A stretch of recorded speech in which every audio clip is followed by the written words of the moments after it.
What's up, everyone? Welcome into the Football Addicts Anonymous podcast. I am so glad to have Holden Perrelli, first time on the show, new blood, gotta love it. How are you doing, my friend? What's going on, my brother? I apologize for the crap lighting here. I'm in a little bad setup right now on short notice, but glad to be with you. Always good talking ball. So let's get it on. Yeah, man, you're fine. Like I said, it is my birthday week. 25 on Friday. That should be a very interesting show, to say the least. I mean, this one should be as well. I was on the link. I was out on the links earlier today. Shot okay, wasn't terrible, but got some sun, so that was a good time. Good way to start off the birthday week, as well as doing this. Like you said, talking ball, what I love to do. So, um, literally almost nothing going on this weekend as far as NFL news goes. So we're not going to talk much about anything news wise. We will talk about, though, Julio. He is still in the news.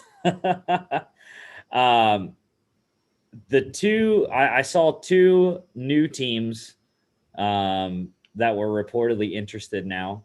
One being the Philadelphia Eagles, and the other being the Seattle Seahawks.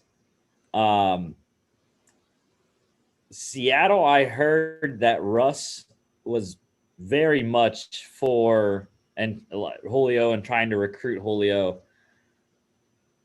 The Eagles, being an Eagles fan, I've said already before multiple times, I would not pay a first round pick for Julio Jones right now. And I'm going to hate the Eagles if they do it. I don't know how they're going to do it if they do for the cap, anyways. But yeah, two new teams in the running, though, for Julio. Well, the interest from Seattle makes a lot of sense because a few years ago, even last year, the Seahawks were, well, really, Russell Wilson was trying to get Antonio Brown in there. Yep. So it makes sense that they're in the Julio Jones sweepstakes. Now, Philly, I don't know. Unless Philly can't really promise Julio Jones a new contract if he arrives with the Eagles because the Eagles are in cap hell because of Carson Wentz. Right. So I just don't see that as a likely landing spot for Jones. One, the team, the roster. I mean, let's be frank, they're rebuilding. It's a tear down job once they got where it went, and they're going to be rebooting the whole thing this season, right? Definitely. But Yes. so if you're Jones, what incentive do you have to go to Philadelphia unless they can tear up your contract and write you a new one, which they can't? Now, the Seahawks are pretty interesting because of the fact that you get to go play with Russell Wilson, DK Metcalf, Tyler Lockett. That offense is ready-made to explode this upcoming season. But in my opinion, the better landing spots for Jones are either the Tennessee Titans. You play opposite A.J. Brown. Corey Davis left that spot for you when he went and took off for New York with the Jets. Or the other likely spot is Green Bay. You go to Green Bay. I mean, talk about extending an olive branch to Aaron Rodgers. Talk about getting Julio Jones something that would fix the entire situation. I'm sure Aaron Rodgers would be more than happy to come back and play for the Packers if he gets to throw the ball around to Devontae Adams, Julio Jones, Tanyan, and then you got Aaron Jones coming out of the backfield. I mean, can you think of a better wide receiver tandem in the league if you pair Devontae Adams and Julio Jones together? I don't think you can. I think that's arguably wide receiver duo number one in the NFL. So either the Titans or the Packers, really, I mean, I don't know why those teams aren't involved in trading for Julio Jones. I really don't. Yeah, I mean, I definitely agree with both of those. Julio would by far, make Aaron come back. There's no question. But I think as far as the Packers go, it's interesting because Gutekunst has changed their whole philosophy in that they actually do trade for players and go after free agents. Because a couple of years ago that you would never see the Packers anywhere near any of the big free agents.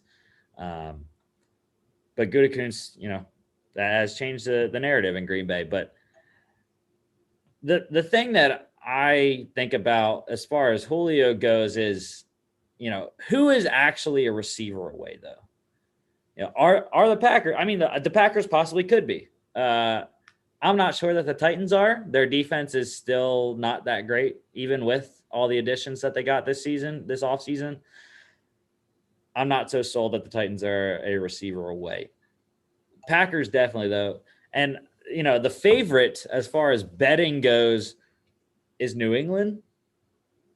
I don't think they're even close, regardless of whether it's Cam or Mac Jones. I don't think they're anywhere near a championship at this point. And I just don't think New England is really interested in Jones. News reports may say they are, but look, they signed Hunter Henry and Jonnu Smith, 2 tight ends. They want to go back to the Gronk Hernandez offense that Brady was running with Billy O'Brien at the OC. And with that offense, 2 tight ends on the field, you're really only going to have 1 to 2 wide receivers on the field. Now, it would be great if Julio Jones was your 1 wide receiver out there, your number 1 go-to. But we saw what the Patriots did. They invested a little money in Aguilar. They invested a little money in Kendrick Bourne. They still have Jacoby Myers. I really think they're going to handle that position by committee, because the focal point is going to be targeting the middle of the field with those 2 tight ends and, smashing the ball down teams' throats with their running backs. And the Patriots, in my opinion, they have a top 5 offensive line, if you really look at it on paper. And with Cam Newton at quarterback, who I think is going to start the season over Mac Jones while Mac Jones gets up to speed, Cam Newton, the running threat he provides, I don't know if Julio Jones wants to be in New England. And I don't know if New England wants a guy like Julio Jones who's going to demand his catches. Yeah, I mean, if I was Julio, I would definitely, like I said, not want to go to New England. I really do think the best situation is Green Bay. I mean, I really do think if you're Aaron Rodgers, I think Aaron Rodgers thinks this team is 1 weapon away. And that 1 weapon could have been the draft pick used on Jordan Love. So, Julio Jones, he comes in there, he starts opposite Devontae Adams. I really think it's the best situation for him. Now, if Julio Jones played at Alabama, played in Atlanta, does he want to go into the cold weather? Who knows? But, I think for a guy like Julio Jones, age 32, this is the last chance he's going to – he's on the back 9, let's be honest. The hourglass is running out. Yeah. And I think Julio Jones has made it very clear with the teams that are interested, Titans, Seahawks, he wants to be on a contender. That's the reason why he wants to leave Atlanta. And I really do think the Packers provide him the best chance not only to win, but to win and still put up numbers, catching passes from Rodgers. I don't know why the Packers front office isn't doing it at the very least, out of the kindness of their heart, to try and extend an olive branch to Rodgers. Yeah, it just that whole Rodgers situation is just ridiculous. I mean, from what we're hearing from both sides, it doesn't seem like there's an actual problem. As far as I'm concerned, anyways, I know Rodgers, said he doesn't have an issue with Jordan Love. He said he likes Jordan Love, so that's not the issue. And then, I think it's probably an issue with he doesn't like Gutekunst. Oh, absolutely. I mean, he comes out in that Kenny Mayne interview, Kenny Mayne's last show on SportsCenter, and he says it's about the people. And he goes, I love my teammates. I love my coaches. It's about the people. Who did he not mention? The team president, Mark Murphy, and the general manager, Brian Gutekunst. So he's obviously ticked off with, I don't think he's ticked off necessarily. Maybe he's a little bothered by the decision that the Packers drafted Jordan Love. Rodgers sees what Tampa Bay is doing with Brady, bringing in Gronk, bringing in AB, bringing in Fournette, all these guys down there to win a Super Bowl. I think he's more ticked off at just how the situation was handled, not getting a heads up. You heard with Tampa Bay when they decided to draft Kyle Trask, Brady already knew days in advance that the Bucs were taking a quarterback in the 2nd round. So I think Rodgers, has a real his problem is with the philosophy and the way business is being conducted by the front office, not necessarily the kind of business, but the way they're doing business. And look, you can understand that 16 years in Green Bay, he's really the face of the franchise and the reason they've been relevant for so many years. I wouldn't blame him that he wants to be treated with a little respect. Yeah, and I mean, I still keep going back to this stat that is actually crazy, that I saw early in the offseason on a tweet. There has never been a Green Bay quarterback play 17 seasons in Green Bay. Bart Starr and Brett Favre both only played 16 years, and Aaron has played 16. This would be his 17th year. So if that means anything in the cosmos, that means Aaron Rodgers not playing in Green Bay this year. But I mean, I just want to, I hate to segue into the Aaron Rodgers dilemma because we were supposed to be just talking about Julio Jones, but this is usually how it goes. But if Rodgers wants to leave, what situation out there is better than the one he has in Green Bay from a personnel and a coaching staff standpoint? If he goes to Denver, okay, Vic Fangio, we saw what he did with the Bears defense. The Broncos defense actually has been pretty sneaky good. If you look at some of the metrics, it's just that offense has been so anemic in Denver. It's kind of overshadowed how good the defense actually has been. This is a team that went wire to wire with Kansas City on Sunday Night Football, I believe last year. It was a close game. Yeah. Jerry Jeudy, KJ Hamler, Tim Patrick, Noah Fant. Okay. I still take the weapons in Green Bay over that crew. Garrett Bowles had one good season at left tackle. I still take Bakhtiari coming off the knee injury. And then Pat Shurmur, offensive coordinator, or Matt LaFleur. I'm going to take the guy who's won the back-to-back NFC title games in LaFleur. So if you're Rodgers and you can't go,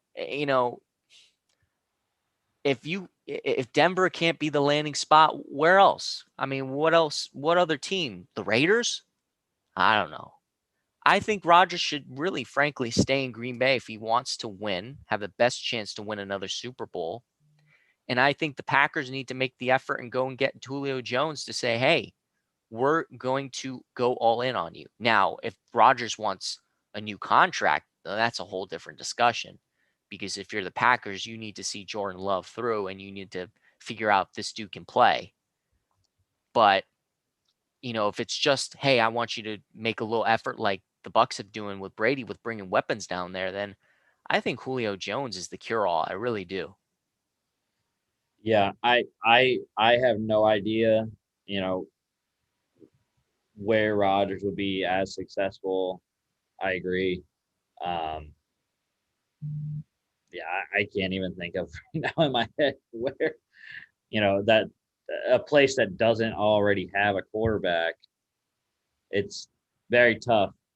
The only thing is, now that I am thinking about it, is Washington.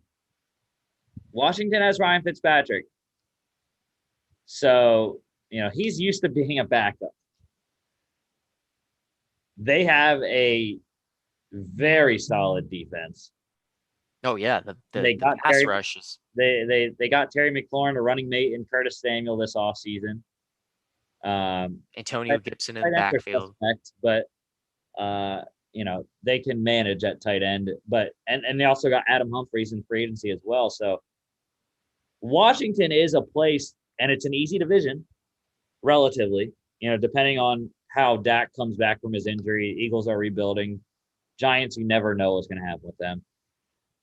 So Washington, I think, could be an intriguing proposition for Aaron Rodgers. It's just, can you actually win in Washington?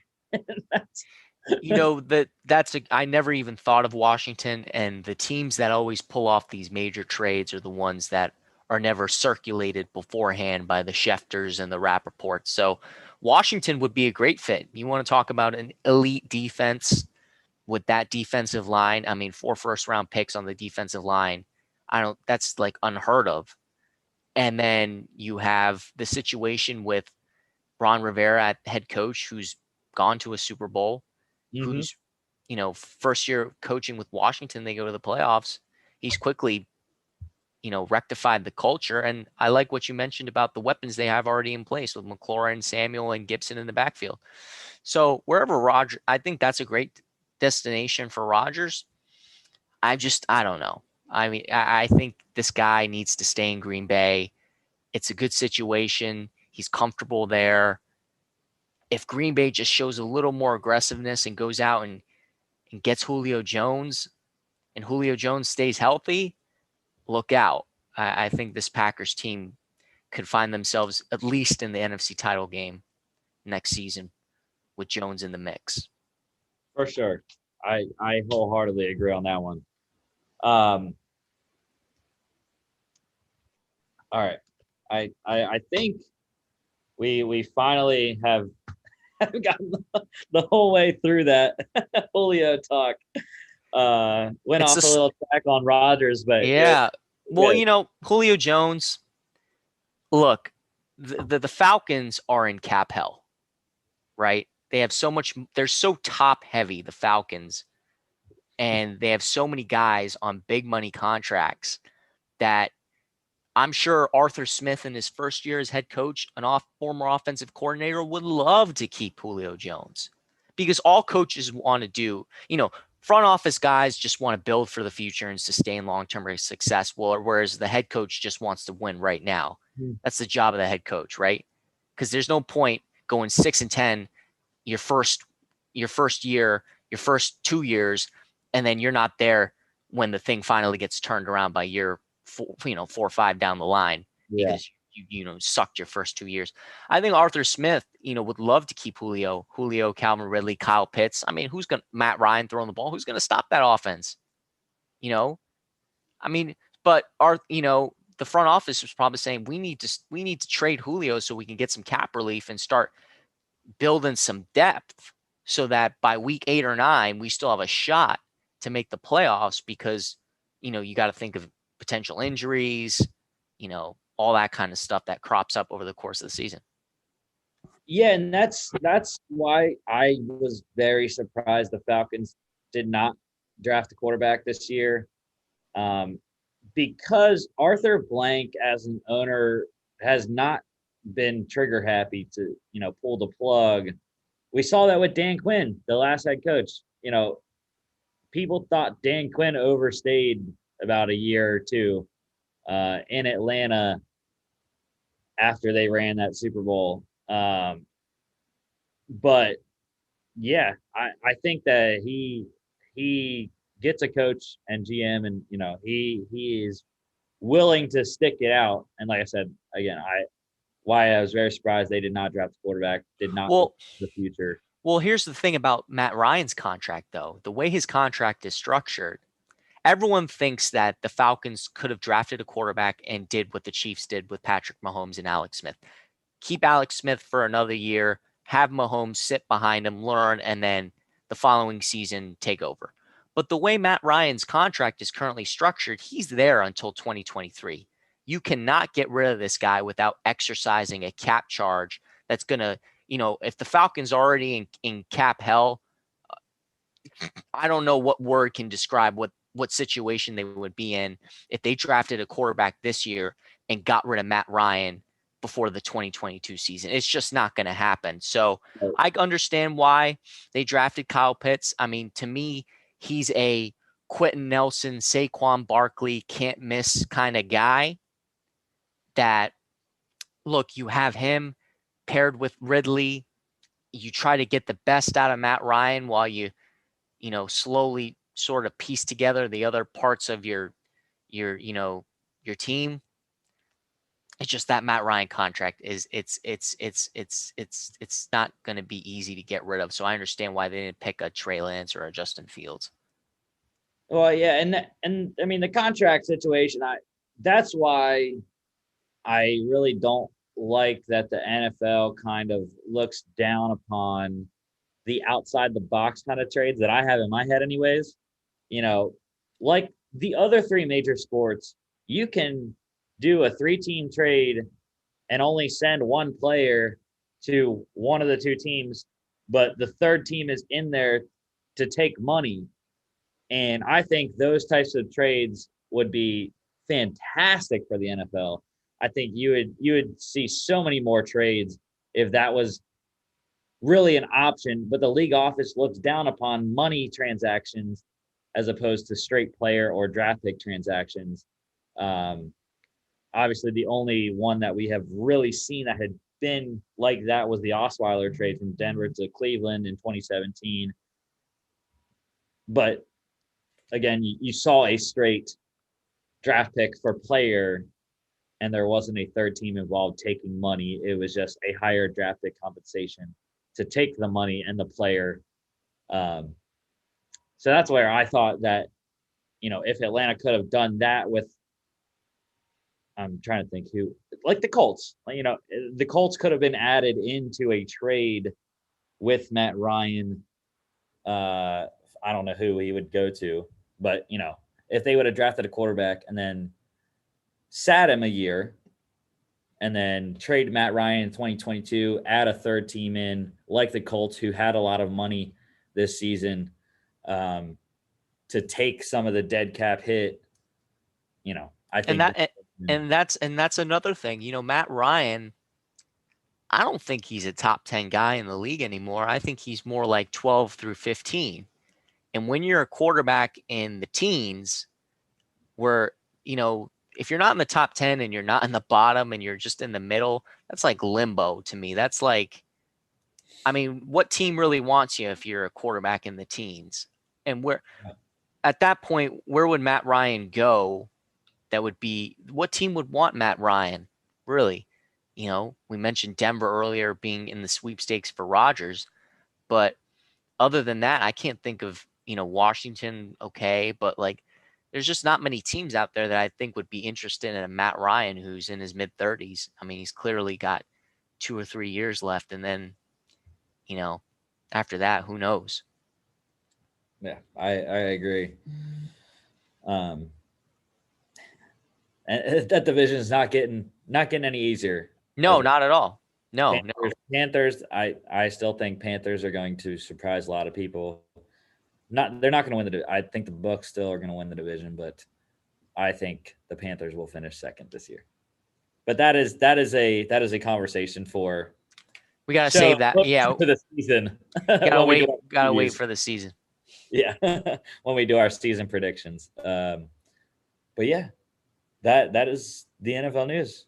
We went a long way around the train, but this is the worst time of year to just talk and do NFL podcasts because OTAs are wrapping up. Sometimes OTAs end a day early because the coaches just want to get out of there because they know once training camp and season rolls around, they're going to be locked in the dungeon. They're going to be locked in their offices, sleeping in the offices for 16, 17, 18 weeks straight. So they're just getting in the last bit right now. Any vices you got, any last minute bad behavior you want to get in before the training camp rolls around, it's this time of year, which makes it slow for us in the NFL news business. Yeah, I'm hyped. I am ready. Whenever I get a GM spot, I am for sure getting a pull-out couch in the office. So I'm not gonna sleep right on the couch. I'm gonna have a pull-out, so I got a whole mattress, and we'll be all right. All righty. So let's roll into the AFC West draft recap. Our last draft recap here. Finally wrapping up.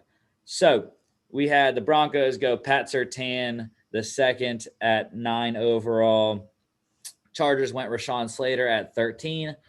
Alex Leatherwood to the Raiders at 17. And then Nick Bolton, the Chiefs' first pick, at 58 overall in the second round. Let's start off with the Broncos. So like I said, Pat Surtain, the second out of Alabama. He's a corner. Second round, we went running back Javonte Williams out of North Carolina. 2 third-rounders, center Quinn Miners out of Wisconsin Whitewater D3.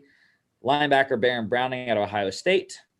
2 fifth-rounders, safety Caden Stearns out of Texas, and safety Jamar Johnson out of Indiana. 1 sixth, wide receiver Seth Williams out of Auburn. And then 3 seventh-rounders, corner Kerry Vincent Jr. out of LSU.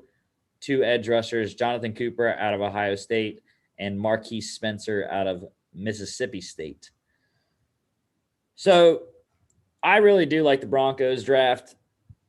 Not necessarily the depth of it, but I have the top 4 guys starred. So Pat Surtain, I thought was the number 1 corner, did not end up being the first corner taken. Carolina got J.C. Horn at number 8, right in front of the Broncos. But I think Pat Surtain was always the pick for the Broncos at number 9. Really like that pick. The Broncos actually do not have any starters listed as rookies on ESPN's depth charts. Pat Surtain is the backup to Kyle Fuller at left corner, so we'll have to see how that plays out. I'm not a big believer of Ronald Darby. Obviously, I definitely know what Ronald Darby has to bring as being a former Eagle. I know about Ronald Darby, so not very sold on Ronald Darby, but we'll see how Pat Surtain progresses there. Second round, love Javonte Williams out of North Carolina. Was very high on him and his teammate Michael Carter, who went to the Jets. You know, Javonte Williams is more of a power runner than Michael Carter was. Michael Carter is more of a shifty guy. Did not think the Broncos really needed a running back, though. I mean, they had Melvin Gordon. They let Phillip Lindsay walk, which I was very surprised about. But that I guess necessitated then the need to bring in another back in Javonte Williams. So really love him. Quinn Miners, the belly. How can you not love the belly in Quinn Miners? I mean, the man is just a beast. I don't know if he's fully recovered yet from his broken hand that he had at the Senior Bowl, but really, I mean, the Senior Bowl is where his draft stock just skyrocketed. He became a sensation out of D3 Wisconsin Whitewater. And very good player as well. He is slated as the backup to Lloyd Cushenberry at center right now. I don't see anywhere that he's going to be able to start at any of the 3 interior positions. Dalton Reisner, Lloyd Cushenberry, and Graham Glasgow as their interior guys. But he should be a serviceable swing guy in the interior, being able to back up all 3 positions. And really like him. And then last guy, Baron Browning out of Ohio State. Serviceable linebacker. All of the Ohio State linebackers I liked in the draft this year. He is slated right now behind Josie Jewell at the right inside linebacker spot in their base 3-4. I could see him possibly fighting Alexander Johnson for that other inside linebacker spot. But, I mean, it's going to be tough between those 2 and also Justin Sternad there. I believe Josie Jewell's spot is solidified. I love Josie Jewell. Love Josie Jewell coming out. I grew up Big Ten with Penn State, so I watch Big Ten all the time. And usually there's at least one guy every year out of the Big Ten that I really like. Josie Jewell, his draft class, he was the guy. So that's the Broncos draft. Those are the 4 guys that I liked, though. Go ahead, Holden. So here's the thing with the Pat Surtain pick. I always love it when a team has a glaring need, and the Broncos had a glaring need at corner, that they attack it both in free agency and in the draft. You know, so the fact that they go out in free agency and they get guys like Darby and they get guys like Kyle Fuller, but then they go into the draft and pick a guy like Surtain. I mean, talk about addressing a need well. But now you've raised the question of, okay, let's play this out. You got Bryce Callahan was really, really solid with the Bears, came over with Fangio to the Broncos. He's probably going to be your nickel corner. Oh, for sure. Definitely. Now you got your 2 outside spots Okay, you got Simmons in the back end at safety. Who's going to be your outside corners? Who's going to win the job? I mean, is Surtain a lock to play outside corner, or is he going to sit behind Darby and Fuller? I think it's a great situation for a rookie, for any rookie, if you sit behind a veteran. But being, what was he, the 9th overall pick in the draft, Surtain probably needs to start. So now it's going to go, okay, well, who's going to be the other corners? Is it Darby or Fuller? Now with Surtain, I really liked him too. My only concern is his pure speed. He's a little stiff. His ability to just open up and run with the fastest receivers you're in the league. And look, he's going to be playing opposite the fastest receiver in the league and Tyreek Hill in that division twice a year. Well, Ruggs too. Ruggs. And Ruggs too, right? So, you know, geez, just thinking of that, and his concern is Surtain's biggest concern is just his top overall end speed. We'll see how that goes. But, you know, my favorite corner in the draft was Caleb Farley, but I know COVID and the back injury scared off a lot of teams, but I really love Farley for his physical traits. But with Surtain, look, it's a solid pick. NFL bloodlines, right? You know, came from Alabama, has got the resume, you know, and then in the second round, the Broncos taking Javonte Williams. I was more of a Carter guy. I thought Carter was more explosive, but I understand Javonte Williams. You know, I really think that the Broncos defense is coming together and is really going to be elite. I mean, they were good last year. They're going to be elite this upcoming season. You get Von Miller back healthy, opposite Chubb, right? And then you get the secondary looking like how it is now. I really like Alexander Johnson and Josie Jewell. I think they can take another step this season. And you got Fangio putting the whole thing together.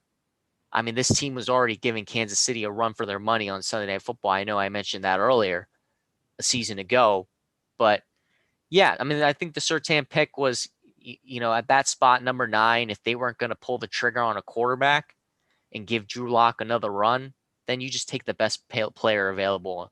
And at that point, it was Surtain.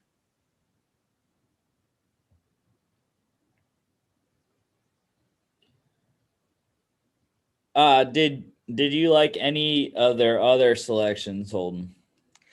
I mean, I mentioned it with Javonte Williams. I wouldn't have gone with Carter there. You know, the rest of their draft to me was kind of, yeah, you just start building depth. You know, I think you mentioned it with Mirenes. Like, he's probably not going to start, but at that point, you're just accumulating depth. Baron Browning might play special teams. Again, depth behind Josie Jewell and Alexander Johnson. For me, the Broncos draft really predicated around what they were going to do with that number 9 pick. They went corner with Surtain, which, hey, that's a really competitive room right now between Surtain, Darby, Bryce Callahan, and Kyle Fuller. I mean, that's going to be a fun training camp to observe with that group, you know, and see who ends up where. I don't think Surtain can play nickel.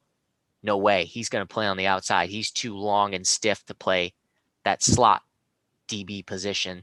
So he's going to have to fight with Fuller and fight with Darby for a spot on the outside. And I wouldn't be surprised if he's on the bench for the first couple games getting up to speed. But as the number 9 overall pick, you got to play in your first year. There's just no way around it. All right, I have another thing to say about the Broncos, but give me a sec. I got to get my food from outside my door real quick. I got you. I think this is a first on a podcast I've ever been part of where we take a little break during the live show for one of the hosts to get food. Well, like I said, I was golfing all day. Hadn't eaten anything since Chick-fil-A this morning. There was only one Chick-fil-A really open in the Athens area. I got you. Because all day, so most of them weren't open until 10:30. So had to go to the only one that was. Luckily, it was on the way to the golf course, so that was good. But yeah, the Broncos thing that I was going to say, since you were mentioning the whole corner situation, that was their signings of Darby and Fuller were just so weird because they signed Darby first. That was obviously before Fuller was available, before the Bears let him go. But they signed Darby to a 3-year deal and then they signed Fuller to a 1 year. And I was shocked by the 3 year for Darby, because for one, he's 30 years old, I believe, at this point. And I just did not think that he played that well in Washington to warrant a multi-year deal for Denver. So, I mean, that's just me probably. I just think, frankly, when you're in a division with the likes of Mahomes, Herbert, even Derek Carr last year played pretty well. Then you just talk about the weapons, right? Keenan Allen, Mike Williams, Travis Kelce, Tyreek Hill, Mecole Hardman, Henry Ruggs, Darren Waller.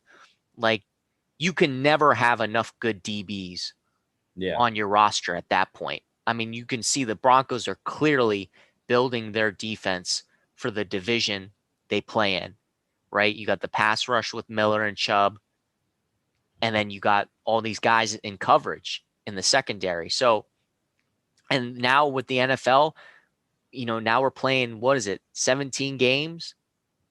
Yep. You got to build that depth. And certainly the Broncos have done that with their secondary. I just think that they're going to regret the Darby contract as soon as the second year next year in 2022. So yeah. That's all I'm saying. All right. That is the Broncos draft. Let's head on to the next team here in the order. The LA Chargers. First round, 13th overall, offensive tackle Rashawn Slater out of Northwestern.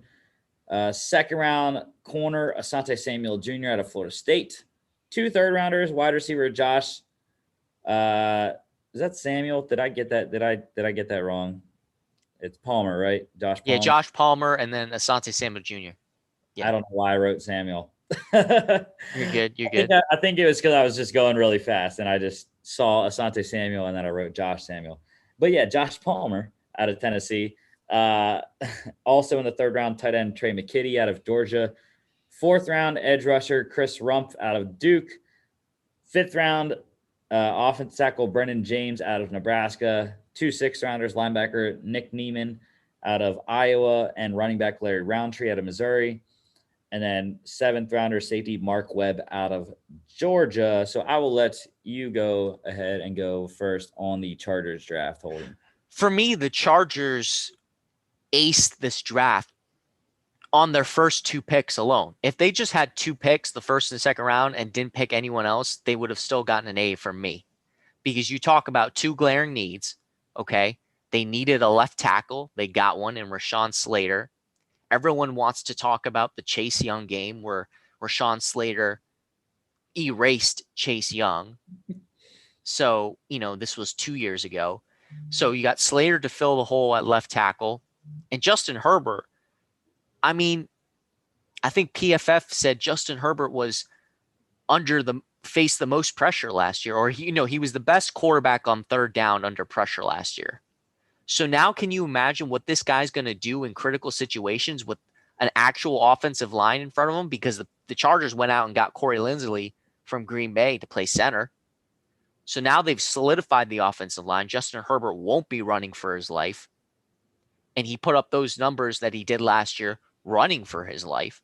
I mean, it's just going to be scary. And then you look at the situation, the Chargers release Cameron Hayward.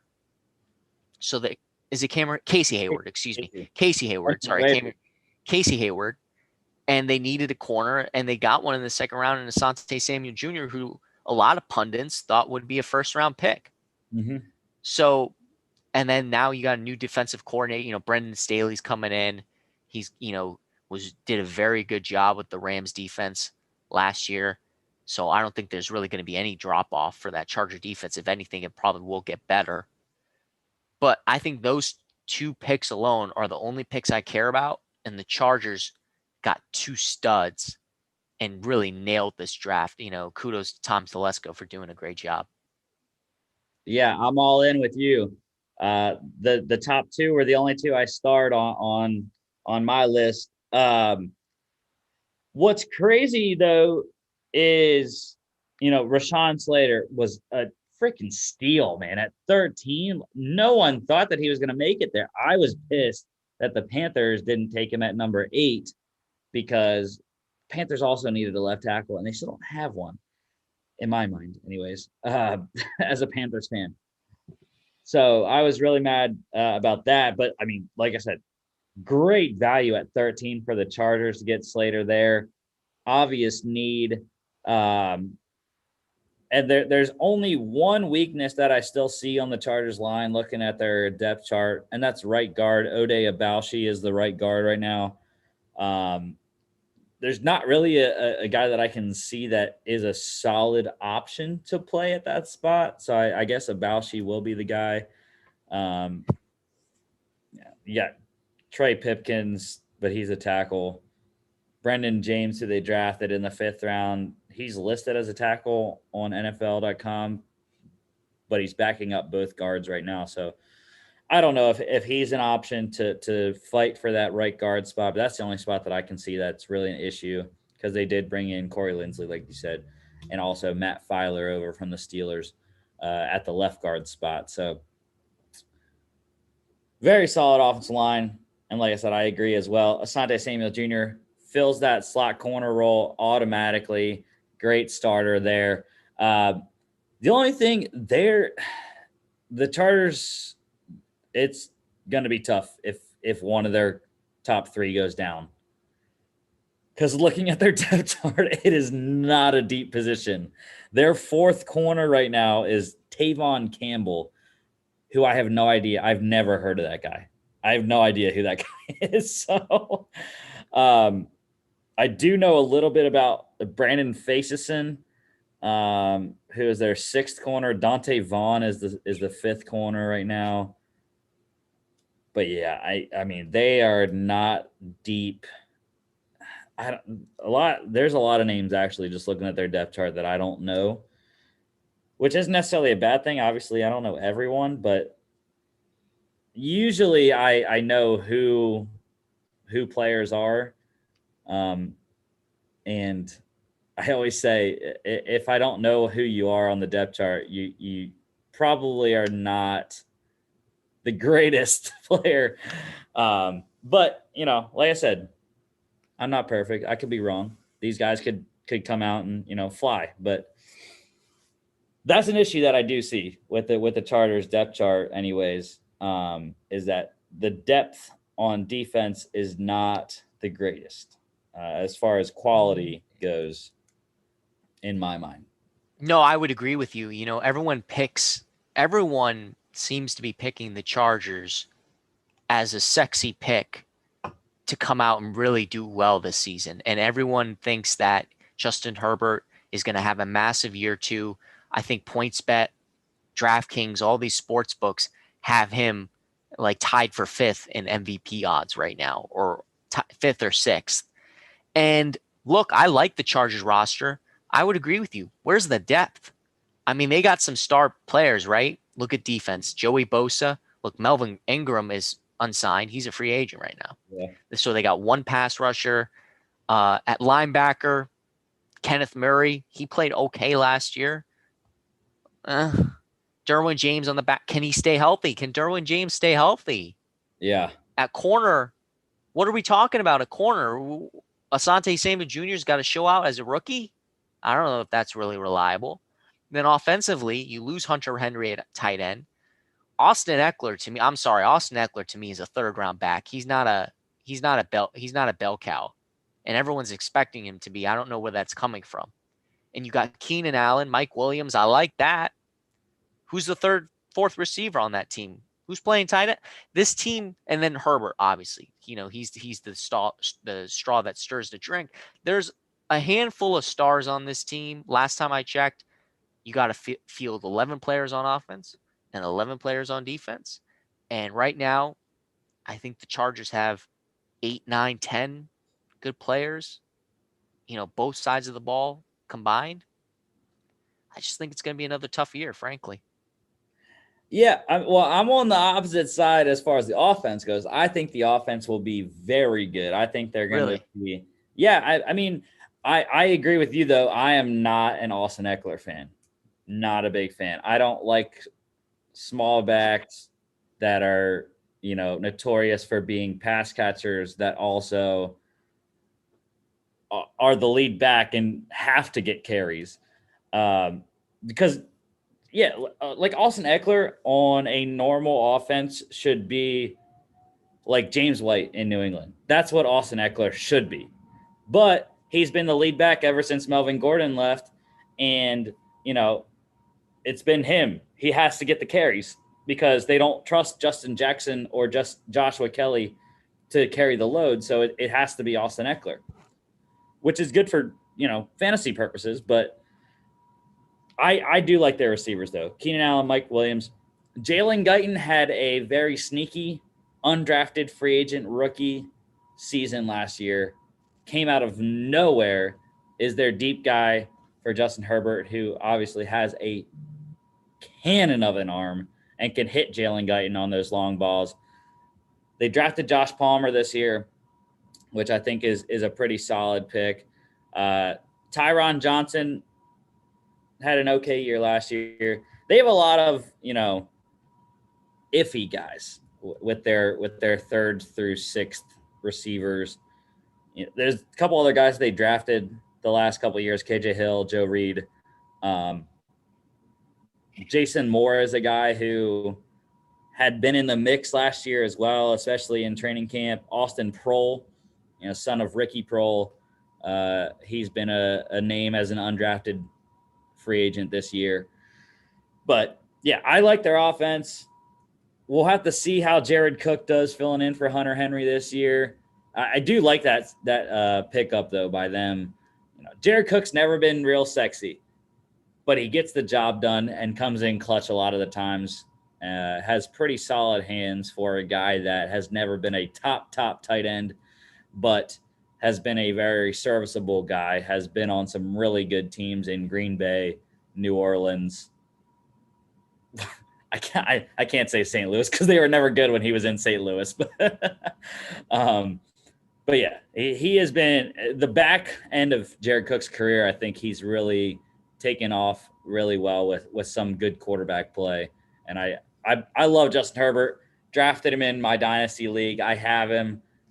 I'm so hyped that I have Justin Herbert in my dynasty league because he's gonna keep my dynasty league going for the next however many years. So we'll have to see how the defense plays out. Like I said, they get one injury though, they're screwed. And it's also interesting because they're switching to 3-4 with Brandon Staley this year. So I have to see how Joey Bosa plays standing up versus in a 3-point. I don't know if I would assume he's not going to, that'd be very weird as an outside linebacker to be in a 3-point stance. But either he's going to be standing up or he's going to be that strong side end and still have his hand in the dirt. Yeah. But, I agree with you. The Chargers are really, really young on defense, if you think about it, and you go through their depth chart. So if Derwin James goes down again or they lose Bosa for a couple weeks, I just don't know how they stitch it together. Brandon Staley's going to have to really earn his paycheck and by that point. But offensively, I agree with you. I think, they're going to take a step forward this year just for the sake of now having some protection for Herbert. And it should be really exciting. I think this team has the potential. I was about to say 9-7, but now with 17 games, I think 7-9 a year ago. I think they have a chance to win 10 games this year. Yeah. Looking at their schedule, but it's going to be up to this team. I pray for the strength and conditioning coaches and the trainers. They're going to have their work cut out for them. They're going to have to keep all these guys healthy if this team wants to be a legitimate playoff team this upcoming season.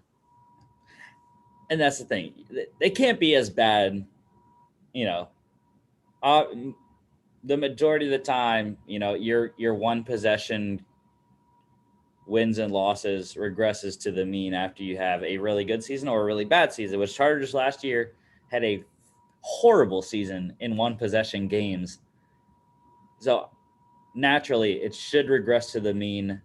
They'll win, more of those one possession games. And like you said, get to probably around 10 wins in a 17 game season. I agree. All right, let's get to these other two drafts. Yeah, that was a long time on the Chargers, but I like it. We're moving on to the Raiders, the Las Vegas Raiders here. First round, Alex Leatherwood, offensive tackle out of Alabama. Second round, safety Trayvon Morig out of TCU. Morig. I still have no idea how you say his name. I heard it both ways. Two third rounders, edge rusher Malcolm Kuntz out of Buffalo. Safety Divine Diablo out of Virginia Tech.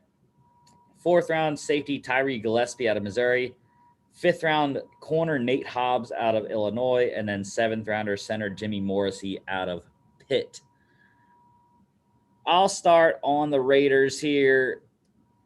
Just like the Chargers, I only liked their top two. Alex Leatherwood actually was probably a half star because he went where he did. Now, it was weird because the majority of the media did not have Alex Leatherwood in the first round. But what I heard after the draft was that the majority of the NFL had him in the first round, and that if the Raiders wouldn't have taken him, I forget who it was that was going to take him, within the next couple of selections. Well, Mike Mayock came out right after the draft and said, my offensive line coach, Tom Cable, was pounding the table for this guy. I mean, I couldn't get Tom Cable to shut up about this guy, so I had to take him in the first round. That was what Mayock was using to defend himself in front of the press who were accusing him of overdrafting Leatherwood. Well, that's the thing. I mean, we've seen it. We've seen it before in the Mike Mayock era. They're notorious for drafting people at spots that people don't think they're worth those spots. Which is which is Al Davis like 101. Al Davis was notorious for just picking the players he wants regardless of draft position and value. And it looks like Mike Mayock is adopting the same principles. I mean, with Farrell a couple years ago, no one saw that coming. And Alex Leatherwood in this year's draft, it was actually funny because Daniel Jeremiah, I believe, had Trayvon Morig slotted where Alex Leatherwood went to the Raiders, but then they got Morig in the second round. So it was like they got the two players that everyone predicted them to get, but people had issues with if you just swapped where they went. Leatherwood went in the second round where Morig went, and Morig went in the first where Leatherwood went. Everyone would have been happy, and there would have been zero complaints. I mean, that's what we had in our mock draft. I'm pretty sure, anyways. I'd obviously have to go back and check, but I'm pretty sure we had Morig going to the Raiders at 17 because it was just it's a perfect fit. I mean, they needed safeties to go. They needed a safety to pair with Jonathan Abram, and it was kind of weird that they drafted three safeties. I did hear, though, I think they're going to play Diablo more at that hybrid linebacker because he is bigger and he's available to play that spot. But yeah, I do like Leatherwood, even though he went at 17, fills that right tackle spot. The only, they're rebuilding that offensive line after trading Rodney Hudson. And why am I blanking on the other guy that they traded? Trent Brown? Yes, Trent Brown. Well, the Raiders clearly want to get younger and more athletic on the offensive line, right? Trent Brown, clearly this man was out of shape and just not what the Raiders envisioned getting when they handed him a massive contract coming over from the Patriots. I mean, this man looked like he was teetering on 400 pounds out there. Was just not committed to the Raiders, I think, the way they wanted him to be. And then you look at, I'm sure they would have loved to keep Rodney Hudson. He's one of the best centers in the league, but he's in his mid-30s now. Big contract, had to get him off the books. And so if they wanted to get younger, more athletic, Mike Mayock, I understand you, brother. I really do. And they felt, like you said, they get Leatherwood now at right tackle, Colton Miller on the left. I heard they feel pretty good about some of the guys who are on the depth chart behind guys like Rodney Hudson. So we'll see how it shakes out. But man, I just don't understand why the Raiders don't exercise a little more, just, get Leatherwood in the second or third round. I mean, come on. He was going to be there. I just don't get it. I really don't. I really don't. Yeah, Andre James there is the new starting center in Vegas. Got a 3-year extension And they got rid of Gabe Jackson too, right? Yes, in So that was Seattle. another high-priced veteran who's now in Seattle. So, yeah, this is a complete makeover along the front for the Raiders. You just hope it pans out. I don't know why I'm blanking on where Hudson went. Hudson went to the Cardinals. Did he? Yeah. Yeah. Because they also traded for Mason Cole. Yeah. So Okay. Hudson's with Arizona, Gabe Jackson's with Seattle, and Trent Brown's with the Patriots. Yeah, I was thinking that he did go to the Cardinals, but then in my head I was like, but the Cardinals also traded for Mason Cole.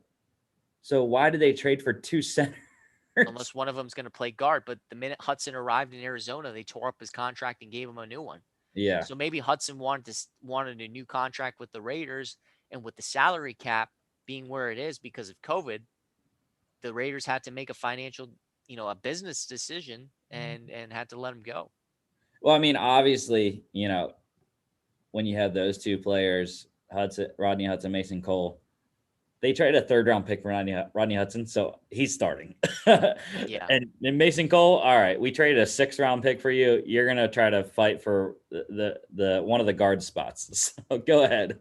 And with the Morrig pick by the Raiders, I really think that says more about Jonathan Abrams than finding a guy to pair with Jonathan Abrams. Because let's be frank, Jonathan Abrams hasn't been some superstar.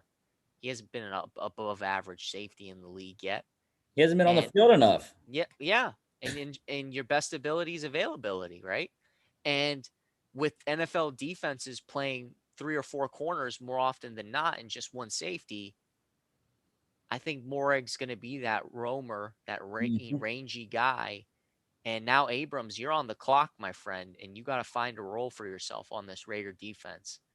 And then with the rest of the Raiders draft, man, Rusty, I mean, this was Mike Mayock. I don't really trust him in the back end of the draft. He hasn't found any diamonds in the rough, really. I mean, can you think of one?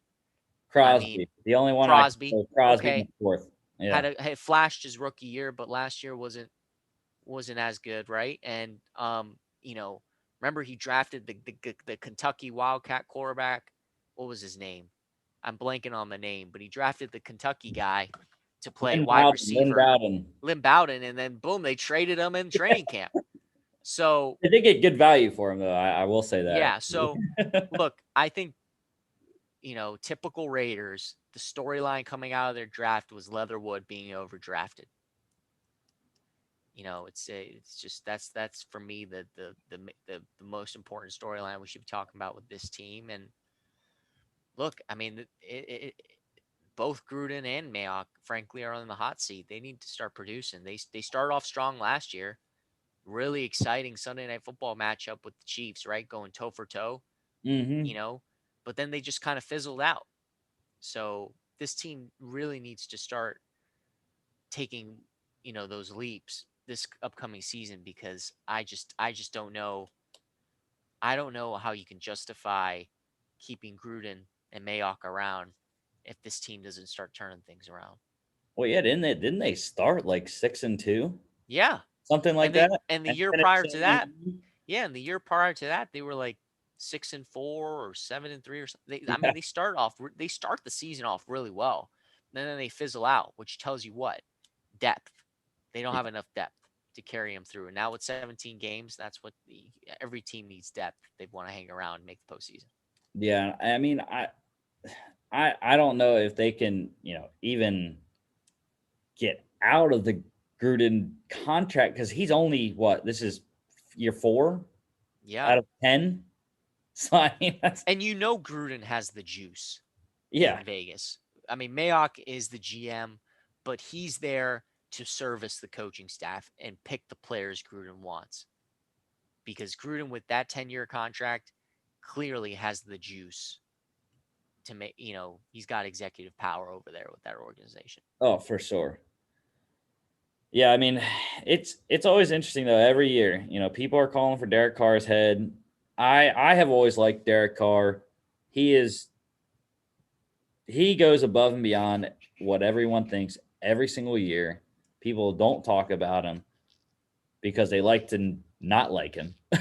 But going back to the Morrig selection, I agree. Jonathan Abram has not, like I said, he has not been on the field enough. As a former first round pick, he has not panned out. And I think that safeties in the mold of Jonathan Abram are a dying breed. Just like fullbacks, Jonathan Abram to me is a downhill, hard hitting safety. He's not a coverage guy. He's a linebacker in a DB's body. Right. Wholeheartedly agree on that one. And the issue is they run a 3-4 or a 4-3. They have three off-ball linebackers, but they have three really good ones in my mind. Anyways, actually, Jonathan Abram is listed weirdly. But the He's way listed they at both starting spots. He's listed at the strong safety and the strong side linebacker spot. Well, Gus Bradley comes in, right? The Seattle scheme. They're probably thinking Abram will play that Cam Chancellor role, right? Where he's going to come down in the box, play closer to the line of scrimmage, match up with the tight end. The thing is, Cam Chancellor was a freak. Yeah. And he played safety, but he was built like I should say this, he was built like a linebacker, but he ran like a safety. Mm-hmm.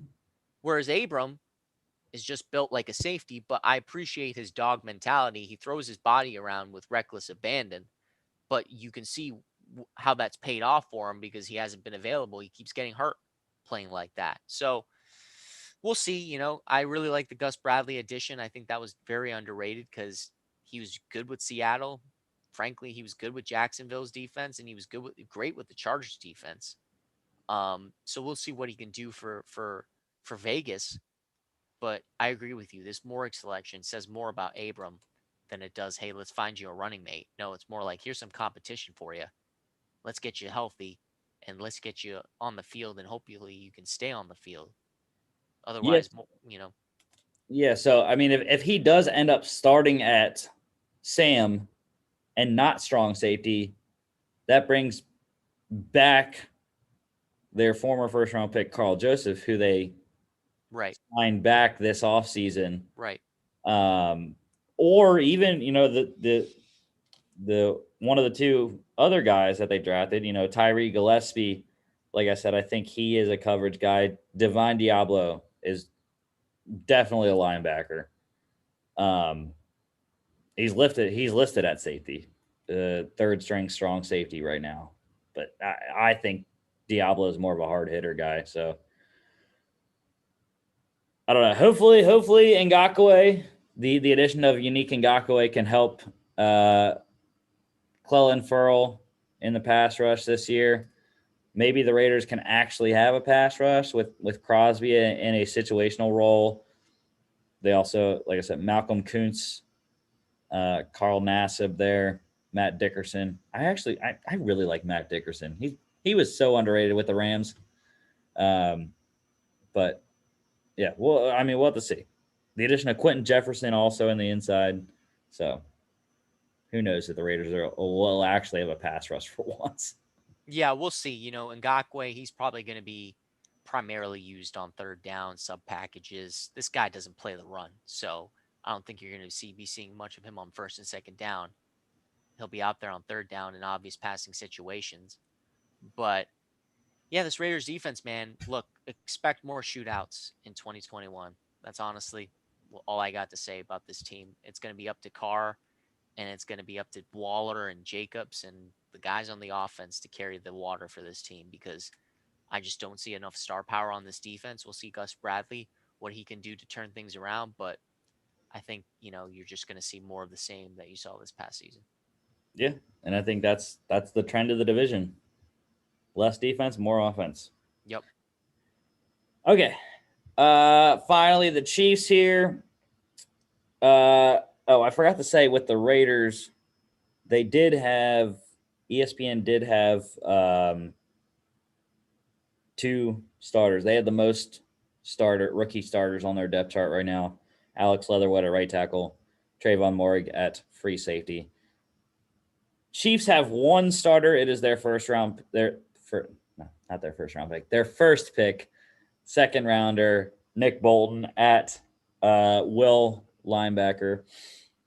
But 2 second rounders, Nick Bolton out of Missouri linebacker, center Creed Humphrey out of Oklahoma, 4th rounder edge rusher Joshua Kando out of Florida State, 2 fifth rounders tight end Noah Gray out of Duke, and wide receiver Cornell Powell out of Clemson, and then 1 6th rounder guard Trey Smith out of Tennessee.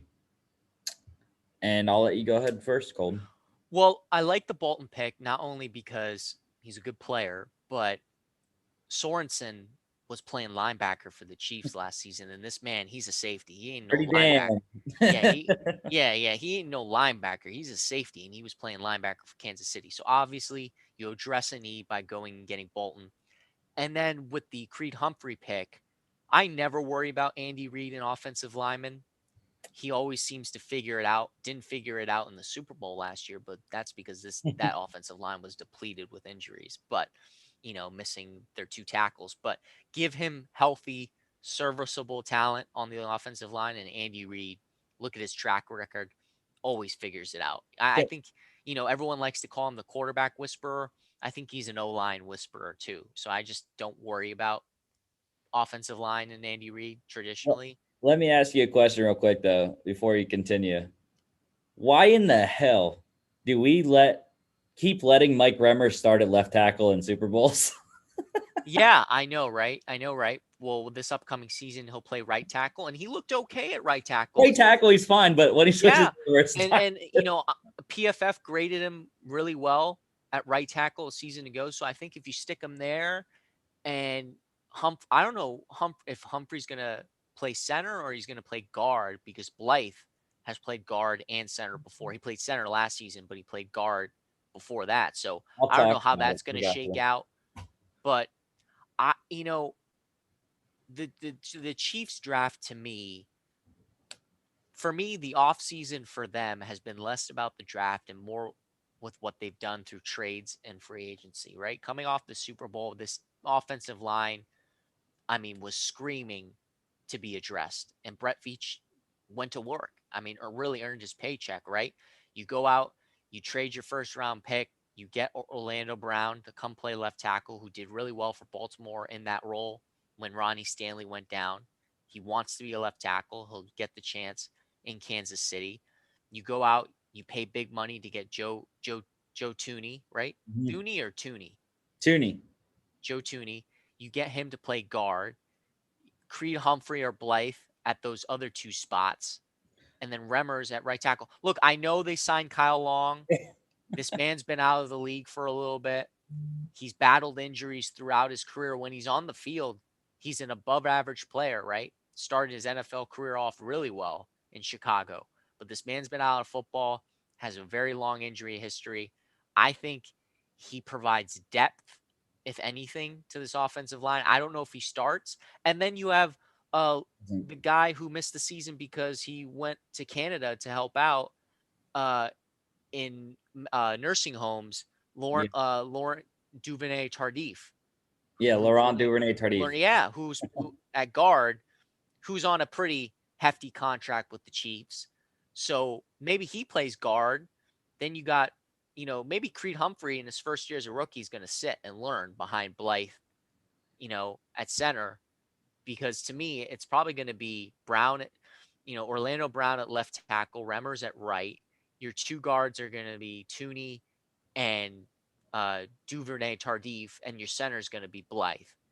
And Blythe's he's on a 1-year deal. He's going to compete with Humphrey for that center spot. And then Kyle Long, to me, he's a swing tackle. He provides some depth, maybe at guard too. To me, that's how it shakes out. That's the thing.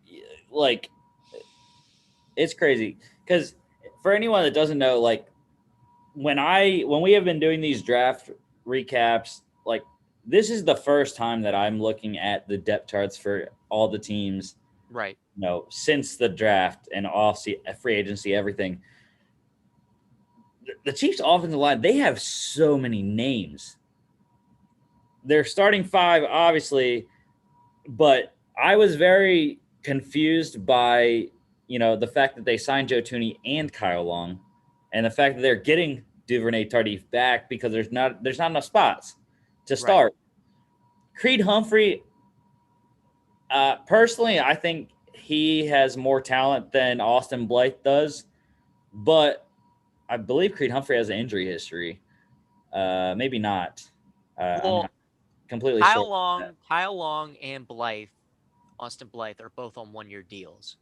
Yeah. So I think those two, Duvernay Tardif and Creed Humphrey, are all going to compete for the center guard positions. I mean, Duvernay Tardif's obviously clearly going to compete.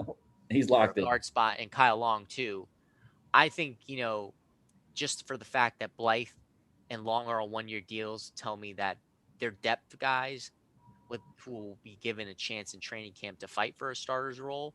And look, I don't think we can understate how a 17th game, adding another game to the season, is a big deal, and how depth is going to be so much more important than it's been in the past with these teams. So you just can't have enough. And the Chiefs learned that last year, right? With all those injuries on the offensive line, you can't have enough talented players in that room, because if they had 2 healthy tackles in that Super Bowl, the way Mahomes was playing, with his ability to get out of the pocket, I mean, just putting the ball right on guys' face masks with 3 guys all up in his face mask, I think if he just had a little more protection, that Super Bowl could have been a lot closer than it was. But the Chiefs draft, man, I just think to me, they address the offensive line. They're missing, and it's crazy to say this, they're missing one more wide receiver. They're missing that guy who can work the slot, those jerk routes and those option routes. Third down, who can, it's 3rd and 4, it's 3rd and 5, who can just get open, like uncover, like Roke, like I'm thinking Cole Beasley, Julian Edelman type guys. You know what I mean? Like short yardage on 3rd down, can run an option or jerk route and get open within a second. And, a lot of people say, well, they do have a 3rd round guy who can work the slot. It's Travis Kelce, you dumbass. And it's like, no, they're missing that one more guy who can work the slot, in my opinion. And I think they could have addressed that concern in the draft. I don't really think they did. Yeah, I mean, I actually really liked the Chiefs draft. I starred 4 out of their 6 picks. I actually, literally right as you were talking, I switched my ranking number for them, and I moved them up 1 rank in the division. But Nick Bolton, hit and run linebacker, he's slotted in at will right now. I would assume that's where he's going to stay. I mean, Anthony Hitchens is older, so possibly in the next couple of years we could maybe see Nick Bolton take control of the defense and run the signals, but not exactly sure at this point. Creed Humphrey, love Creed Humphrey. He went to an unfortunate situation like we were talking about. Doesn't really have a clear-cut spot to start on the offensive line, at least this year. So we'll have to see if he takes over, at center next year or whatnot. The next guy I have start is 5th round wide receiver Cornell Powell out of Clemson. I think he is the dynasty draft gem of the year this year, because the Chiefs, they lost Sammy Watkins to Baltimore, and I'm not sold on Demarcus Robinson as the 3rd guy. I'm not even. I know Georgia fans are going to hate me for this, but I have never even been really sold on Mecole. I have never been a big Mecole fan. Come at me, I don't care. But Mecole Hardman has never been a solid receiver in my book. He's just speed. I don't think he has the greatest hands. I don't think he can run the whole route tree. Which is why I think they need, I agree with you. Mecole's I know Mecole Hardman has caught a couple touchdowns from the slot. He's your long speed guy to complement Tyreek Hill, who's also who's obviously your premier deep threat for Kansas City. But to me, they need a guy like you said who's capable of running every route in the route tree, particularly those option and jerk routes where you can uncover in a split second, short yardage, third down. They don't have that guy right now. They have to use Kelsey in those situations at tight end, who's, a lumbering big body. I Yeah. just think they need one of those Cole Beasley types right now, and they could have addressed that concern in the draft, and they didn't. Well, and that's why I like Cornell Powell in the fifth, because he's the opposite of what Kansas City has drafted in receivers in the last couple of years. Right. He's not a speed guy. He is a possession receiver that can get you yards, and he is a sure catcher. Obviously, it doesn't hurt playing with Trevor Lawrence for 3 years, but Respect to him though. Justin Ross, yeah, misses the season, and he put together a nice little year for himself to get drafted. yeah. So, like I said, if anyone's out there in dynasty leagues, take a chance. I don't know how many rounds everyone's leagues are. I know my dynasty league, we used to do 7 at the beginning of our dynasty league, just like the NFL draft. Moved it down to we're now at 5 rounds. So, if you're in a dynasty league that has more than 3 rounds, which a lot of people have, take a shot on Cornell Powell in the third, fourth, fifth round. Right. It will definitely pay off, I think, in the long run, anyways. And the last guy I have starred is their last pick, Trey Smith, guard out of Tennessee. Again, just like Creed Humphrey, not a good situation for him to go to. But just as a player, I really like Trey Smith.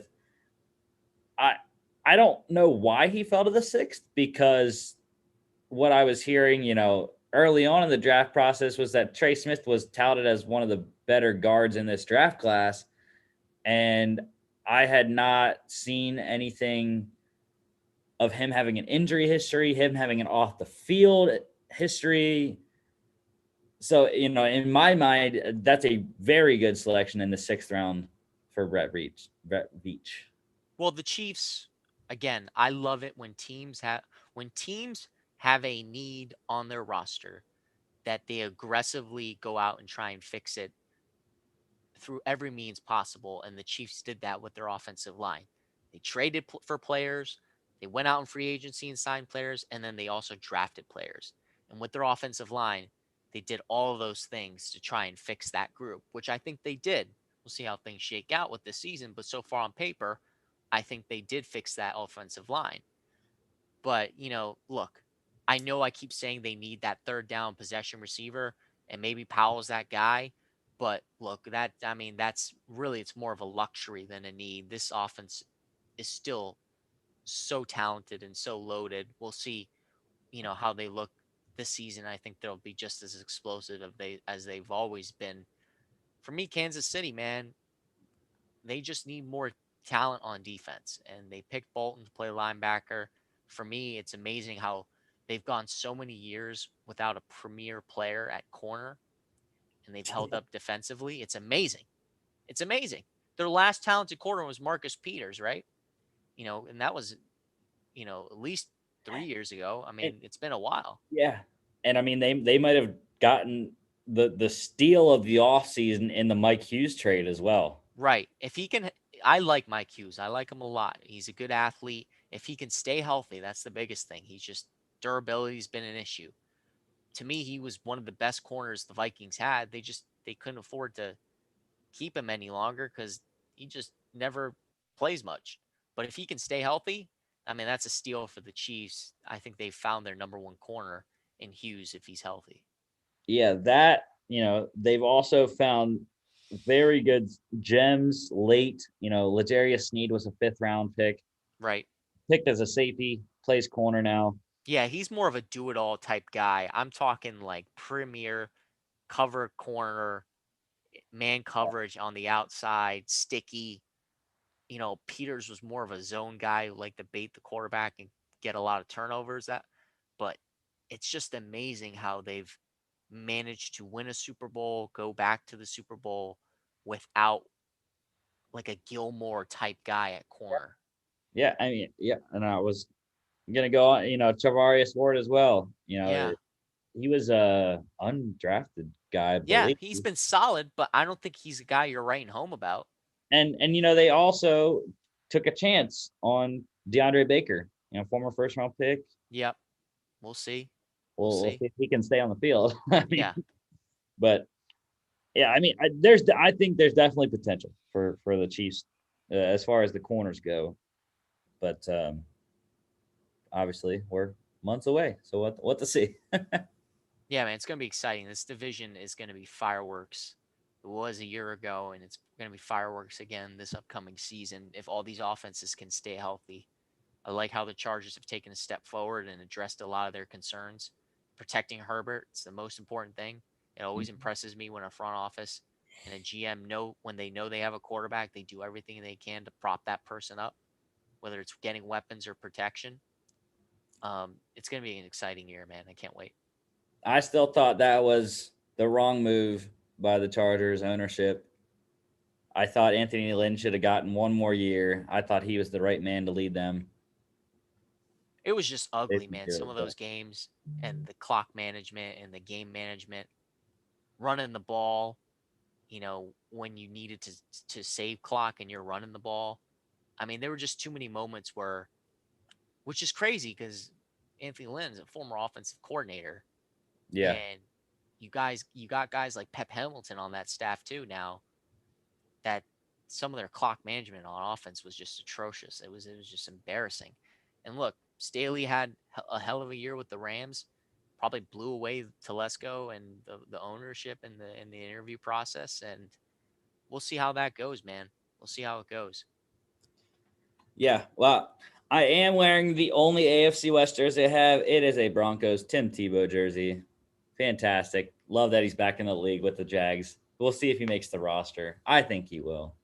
There's no way him and Urban Meyer together. There's no way he won't have a niche role on that roster. So, but okay, let's go and rank the division drafts. So, I am going. My fourth team is the Las Vegas Raiders. Liked Leatherwood, liked Merrig. Was not a fan of the other four selections, or five. The other five selections. Was not that big on any of those guys. Divine Diablo maybe gets a half star, but was not a big fan of the other five selections.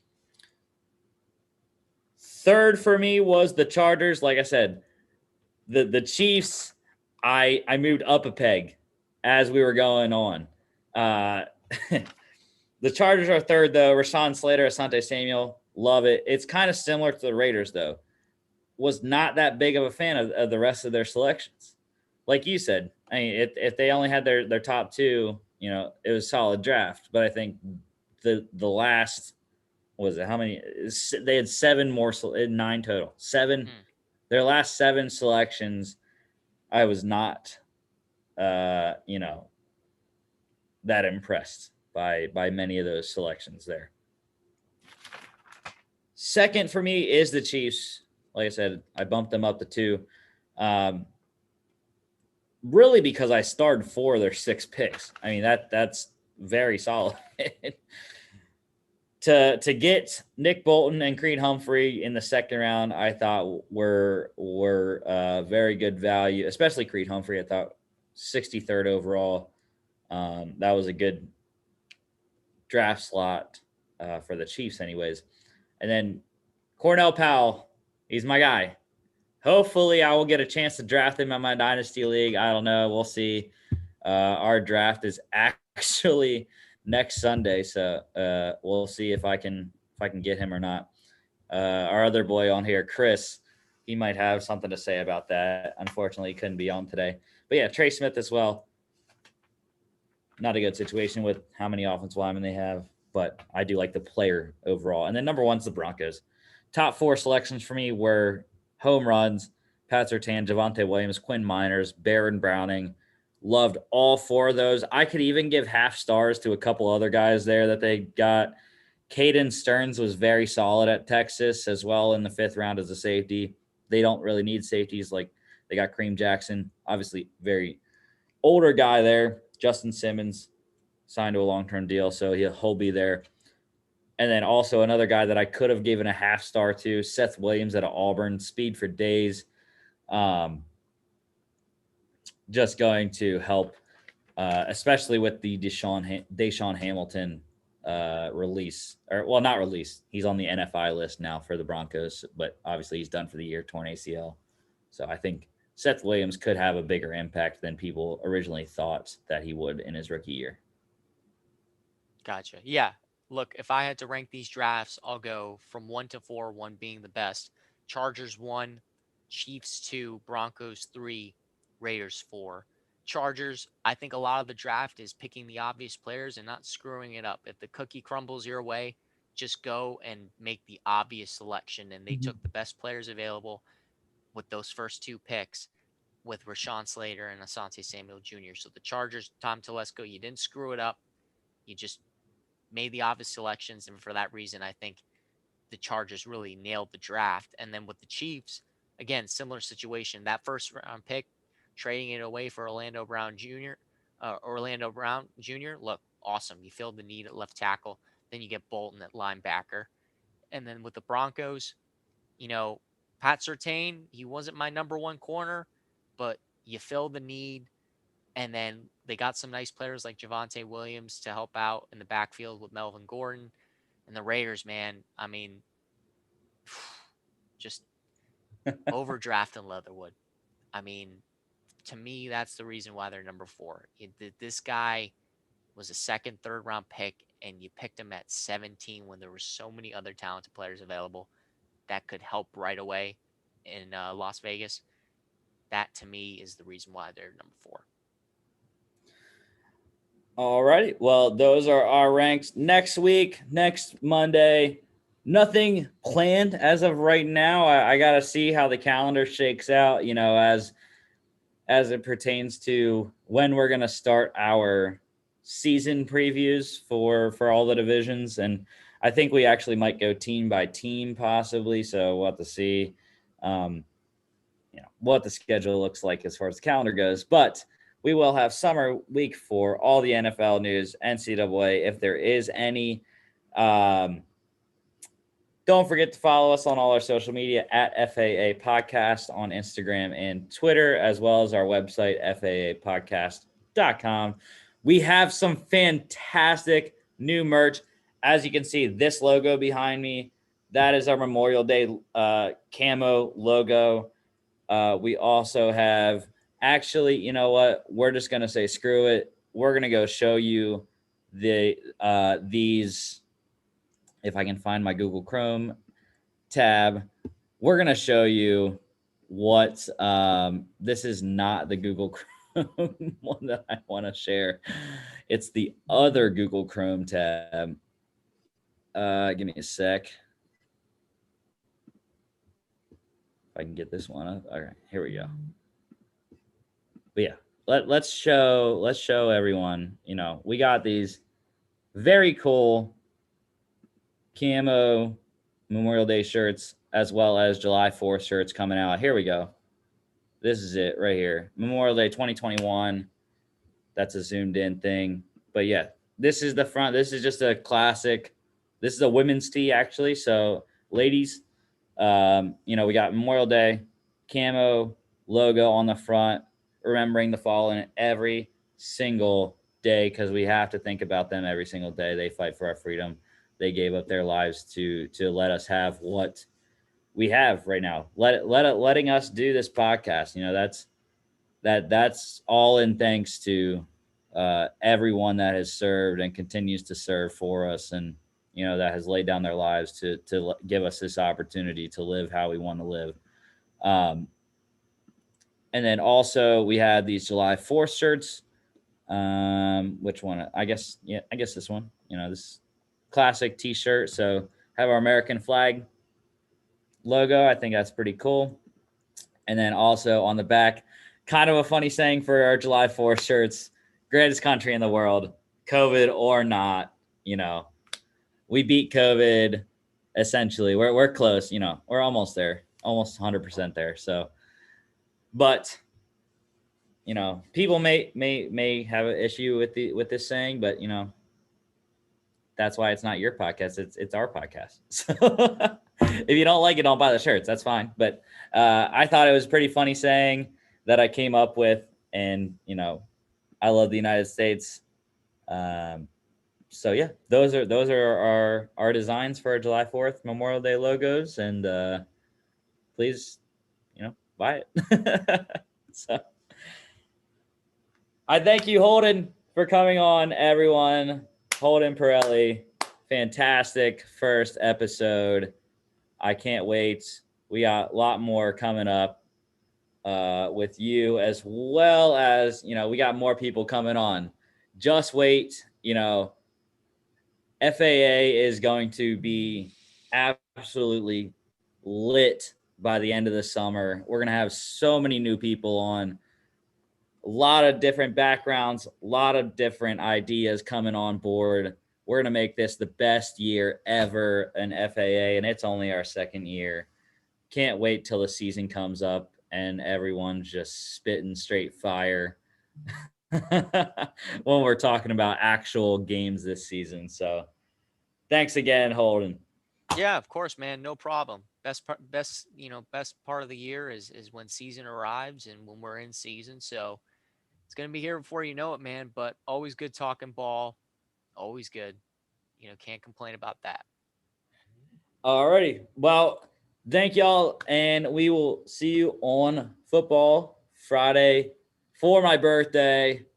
We're going to be having fun. It's going to be a great time. See y'all then.